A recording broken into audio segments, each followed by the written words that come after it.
अस्सलामु अलैकुम वरहमतुल्लाहि वबरकातुहू। महतरम नाज़रीन, आज 23 जनवरी 2022 बरोज़ एतवार की बड़ी अहम ख़बर आपसे शेयर कर रहे हैं।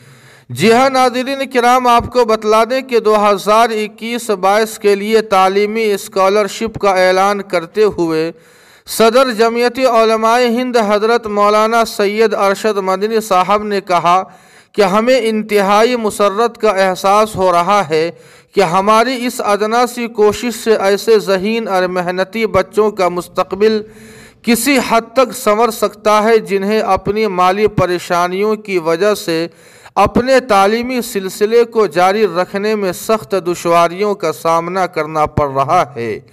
नाज़रीन किराम, आपको बतला दें कि मौलाना मदनी ने कहा कि पूरे मुल्क में जिस तरह की मजहबी और नज़रियाती जंग अब शुरू हो गई है, इसका मुकाबला किसी हथियार या टेक्नोलॉजी से नहीं किया जा सकता, बल्कि इस जंग में सुरखरुई के लिए अपनी नस्ल को आला तालीम से मुज़य्यन करना बहुत ज़रूरी है, ताकि इल्म व शऊर के हथियार से इस नज़रियाती जंग में मुखालिफिन को शिकस्त दे सके।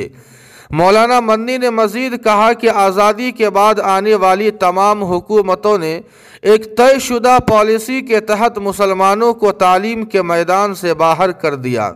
सच्चर कमेटी की रिपोर्ट इसकी गवाही देती है, जिसमें वाज़ेह तौर पर कहा गया कि मुसलमान तालीम के मैदान में दलितों से भी पीछे हैं।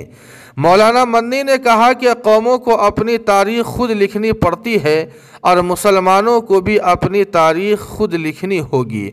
अलगर्ज़ नाज़रीन, दुआ फरमाए कि अल्लाह पाक हमारे बच्चों को आला तालीम से मुज़य्यन फरमाए। जी हाँ नाज़रीन किराम, इस खबर के मुतालिक आपकी क्या राय है, कमेंट करके हमें ज़रूर बताएं। वीडियो को लाइक और शेयर कर दे और कासमी जीके को सब्सक्राइब करना न भूलें। वस्सलामु अलैकुम।